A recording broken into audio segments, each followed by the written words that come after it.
ഹരേ കൃഷ്ണ. ശ്ലോകം 45 ഭഗവാന്റെ നാമങ്ങളുടെ അർത്ഥവും തത്വവും നോക്കിയാലോ. ഋതു സുദർശന കാല പരമേഷ്ടി പരഗ്രഹ.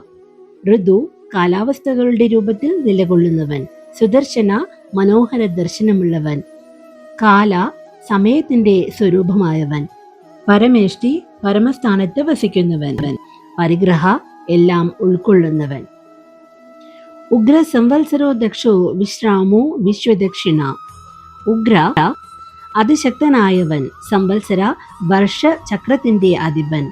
ദക്ഷ നിപുണനും കാര്യക്ഷമനുമായവൻ. വിശ്രാമ എല്ലാവർക്കും വിശ്രമം നൽകുന്ന ആശ്രയം. വിശ്വദക്ഷിണ ലോകത്തിനാകെ അനുഗ്രഹം നൽകുന്നവനെന്നും അർത്ഥം.